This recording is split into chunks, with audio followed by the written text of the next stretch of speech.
You are awake. Right now, in this very moment, something extraordinary is happening inside your skull. 100 billion neurons are firing. Chemical signals cascade across synaptic gaps. Electrical pulses race through neural networks at speeds that would make light seem lazy.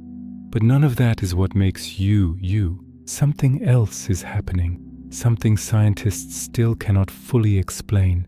Something philosophers have argued about for thousands of years.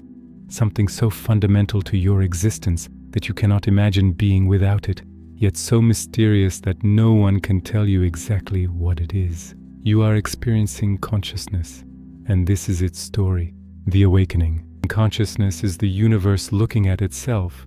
It is the difference between a camera recording an image and a human seeing a sunset, between a computer processing data and a mind understanding meaning, between existing and knowing that you exist. Every sensation you feel, every thought that crosses your mind, every memory that surfaces, every decision you make, they all arise from this singular phenomenon that we call consciousness, and yet we cannot point to it, measure it, or even agree on how to define it. Think about this. You cannot prove to anyone else that you are conscious. You cannot show them what red looks like to you. You cannot make them feel your pain. You cannot transfer your subjective experience into their mind. You are locked inside your own private universe, and so is everyone else. This is the greatest mystery in all of science, the hardest problem in philosophy, the question that has haunted humanity since we first developed the capacity to ask it. What is consciousness? Where does it come from? And why does it exist at all? The ancient question. 500 years before the Common Era, a man sat beneath a tree in northern India. His name was Siddhartha Gautama. He would later be called the Buddha, and he was asking himself a question that would echo through millennia. What is the nature of mind? He was not the first to ask. Across the ancient world, thinkers were grappling with this same puzzle. In Greece, philosophers debated the relationship between mind and body. In China, sages contemplated the nature of awareness. In India, mystics explored the depths of consciousness through meditation. They all sensed something profound, something that set humans apart from rocks and rivers and rain. But they had no tools to investigate it, no microscopes to peer into the brain, no instruments to measure neural activity. They had only their own minds turned inward, examining themselves. And yet, their insights were remarkable. The ancient Greeks developed the concept of the psyche, not just mind, but the animating principle of life itself. Plato argued that consciousness existed in a realm separate from the physical body, a dualism that would influence Western thought for 2,000 years. Aristotle disagreed. He believed the mind emerged from the body, particularly from the heart. He was wrong about the location, but right about the connection. Consciousness and body are not separate. They are intertwined in ways we are only beginning to understand. In the East, Buddhist philosophers developed sophisticated theories of consciousness. They mapped different levels of awareness. They identified the observer watching the thoughts. They questioned whether there even was a permanent self doing the observing. These ancient thinkers could not explain consciousness, but they recognized its importance. They understood that this inner experience was the foundation of everything we know, everything we feel, everything we are. And they left us with questions that still have no answers. The ghost in the machine. 17 centuries after the Buddha, another man had a revelation. René Descartes sat by a fire on a cold winter night in Bavaria. He was doubting everything: the existence of the external world, the reliability of his senses, the truth of mathematics. Everything could be an illusion, but one thing he could not doubt. He was thinking. "I think, therefore I am," he concluded. It is perhaps the most famous phrase in all of philosophy, and it is fundamentally a statement about consciousness. Descartes could doubt the existence of his body.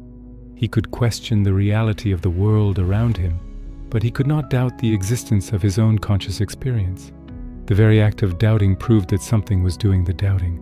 But this created a problem so difficult that we are still wrestling with it today.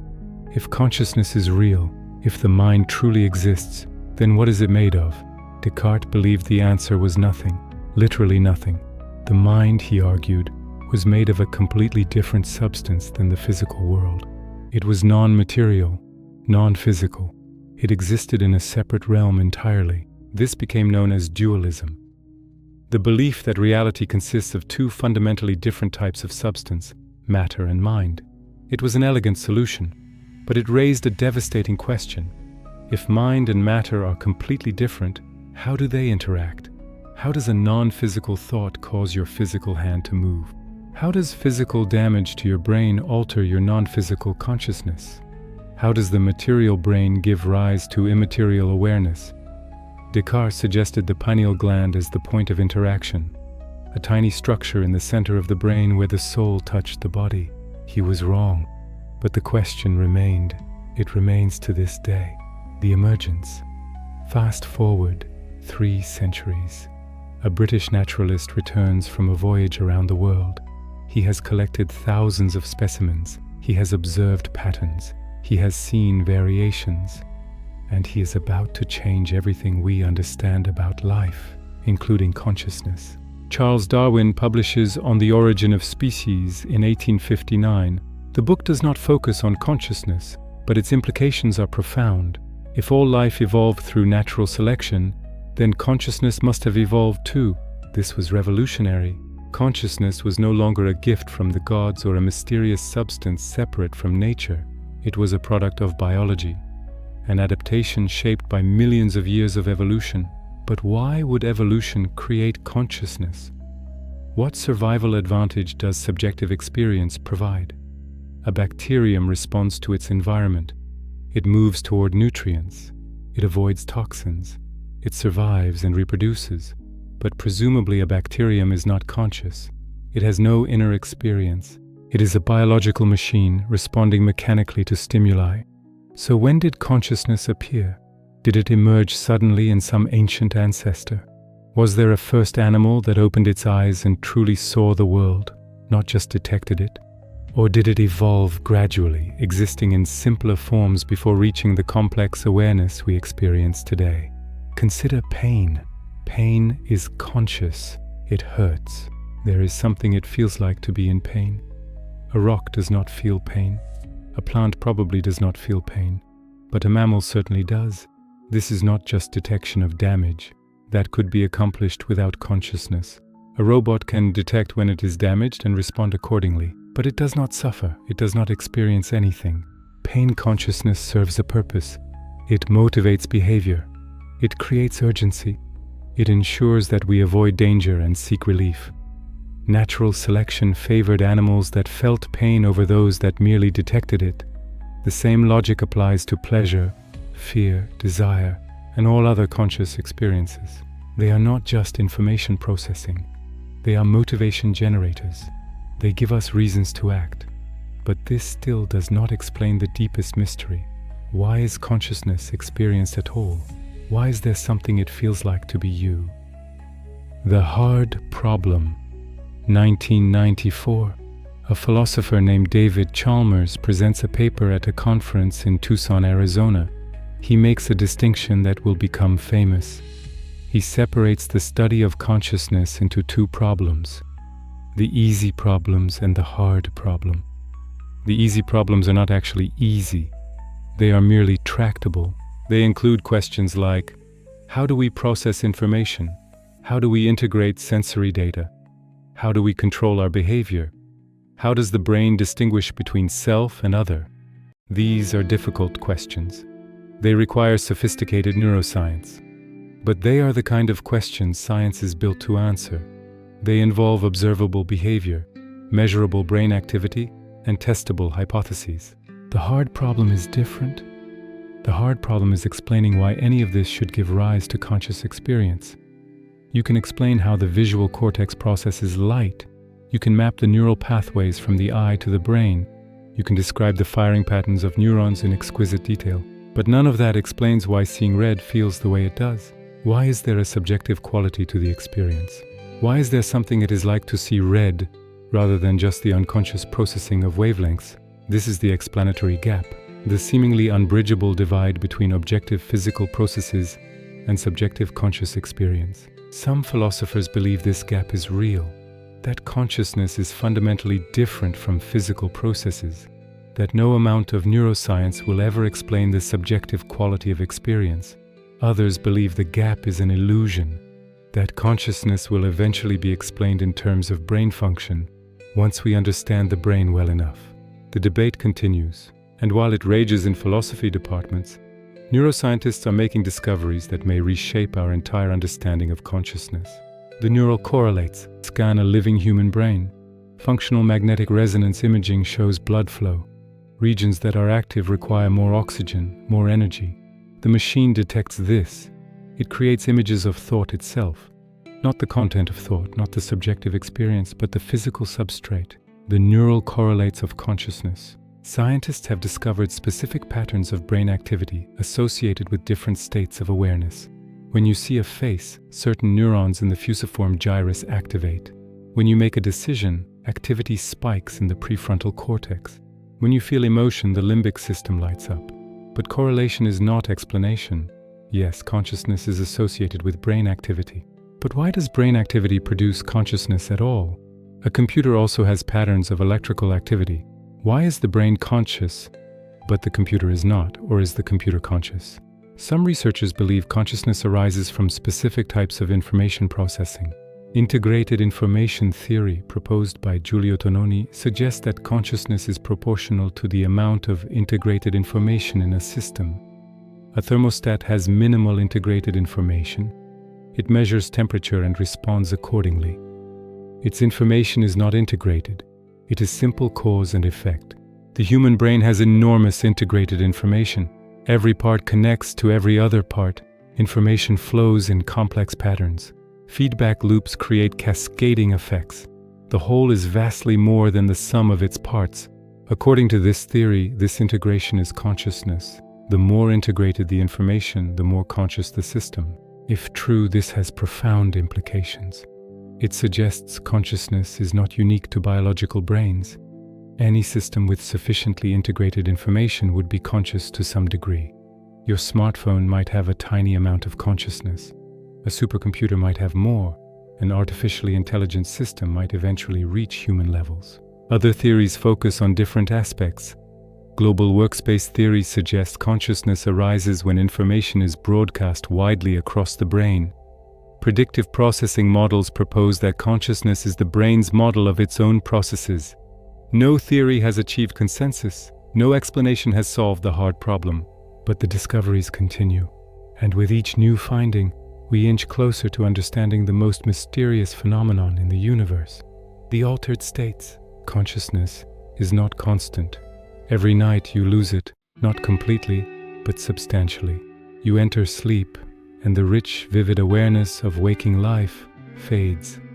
Dreams emerge, strange and surreal, following different rules than waking consciousness. What happens to consciousness during sleep? The question seems simple. The answer is not. During deep sleep, consciousness appears to vanish almost entirely. You are not aware of yourself. You do not form memories. If awakened, you feel disoriented, as if pulled from non-existence. But REM sleep is different. In REM, consciousness returns in a modified form. You experience vivid sensory imagery.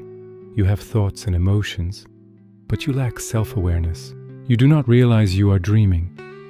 The bizarreness of the dream world seems normal. This tells us something crucial. Consciousness is not a single thing. It is a collection of processes, and these processes can be separated. Other altered states reveal more. Under anesthesia, consciousness disappears completely. You are not asleep, you are not dreaming, you simply cease to be aware. There is no subjective experience of time passing. One moment you count backward from 10. The next moment, hours have passed and the surgery is complete. Meditation can also alter consciousness. Experienced meditators report states of awareness that are difficult to describe. Pure consciousness without content. Awareness without an object of awareness.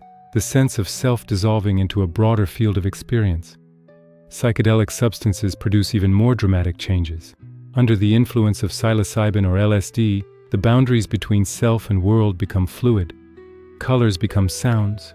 Thoughts become visible. The normal structure of consciousness breaks down, revealing something beneath. These altered states are not just curiosities, they are natural experiments, windows into the mechanisms of consciousness. When anesthesia blocks certain neural pathways, consciousness vanishes. This tells us those pathways are necessary. When psychedelics enhance connectivity between brain regions, consciousness expands. This tells us integration matters. Every altered state is a clue, a piece of the puzzle, and the picture that is emerging is surprising. The spectrum. Consciousness may not be binary. We tend to think in terms of on and off, conscious or unconscious, aware or unaware. But the evidence suggests something more nuanced. Consider a fetus developing in the womb. At what point does it become conscious? There is no sudden switch. Neural connections form gradually. The brain develops in stages. Consciousness likely emerges in degrees, not all at once. Consider animals. A chimpanzee is almost certainly conscious. It recognizes itself in mirrors. It experiences emotions. It plans for the future. But what about a mouse, a fish, an insect, a bacterium? The line is not clear. Perhaps there is no line. Perhaps consciousness exists on a spectrum. From the minimal proto-consciousness of simple organisms to the rich, complex awareness of human minds. This would explain why the question of consciousness is so difficult. We are trying to draw a binary distinction in a world that operates in gradients. It would also have moral implications. If consciousness is a spectrum, then many more entities possess it than we typically acknowledge. Our ethical considerations should expand accordingly, but this raises new questions. If a mouse has some degree of consciousness, what about an ant? If an ant has some degree, what about a single neuron? Where does consciousness begin? Some philosophers embrace panpsychism, the idea that consciousness is a fundamental property of matter itself, that every particle has some infinitesimal amount of experience, that complex consciousness emerges from the combination and integration of these micro-experiences. It sounds absurd, but it solves certain problems. It explains where consciousness comes from without invoking magic. It provides a continuity between the inanimate and the animate. Most scientists reject panpsychism, but they struggle to offer better alternatives. The mystery deepens. The future. We are approaching a threshold. For the first time in history, we may create artificial consciousness, not simulate it, not approximate it, but genuinely create subjective experience in a machine. This raises uncomfortable questions. If we build a computer sophisticated enough to be conscious, do we have moral obligations toward it? Can we turn it off without committing murder? Can we copy it, delete it? What are the ethics of creating and destroying conscious beings? We have no answers, because we still do not understand consciousness well enough to know when we have created it. Some researchers believe we are close. They point to the increasing sophistication of artificial neural networks, the ability of AI systems to learn, adapt, and generate novel behaviors, the complexity approaching biological brains. Others argue we are not even close, that current AI systems, no matter how impressive, are still unconscious machines, that intelligence and consciousness are not the same thing, that something crucial is missing. The truth is, we do not know, and this uncertainty has consequences. As AI becomes more advanced, as robots become more human-like, as virtual entities become more convincing, we will face a crisis of recognition. How will we know if an artificial system is conscious? We cannot rely on behavior. An unconscious system could theoretically behave identically to a conscious one. We cannot rely on complexity. Complexity alone does not guarantee consciousness. We need a better understanding, a deeper theory, a way to measure consciousness directly. Without it, we may create conscious machines without realizing it, or we may deny consciousness to beings that possess it.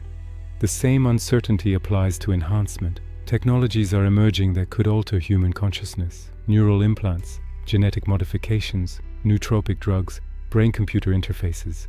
We could enhance memory, improve focus, expand awareness, alter emotions. These possibilities are not science fiction. They are being developed now, but we do not understand what we are modifying. Consciousness is not like a computer program that we can debug and optimize. It is an emergent property of a system we barely comprehend. Changing it could have unpredictable consequences. We might enhance certain aspects while diminishing others. We might create new forms of suffering. We might lose something essential to being human. Or we might transcend our limitations, reach higher states of awareness, experience forms of consciousness we cannot currently imagine.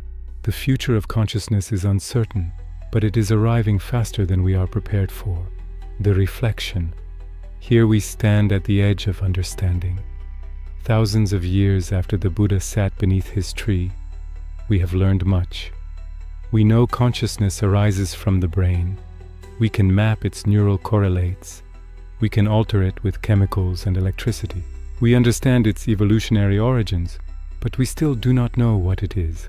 The hard problem remains unsolved. The explanatory gap persists. The mystery endures. Perhaps this is as it should be. Perhaps consciousness, being the lens through which we view reality, cannot fully view itself. Perhaps the observer cannot completely observe the observation.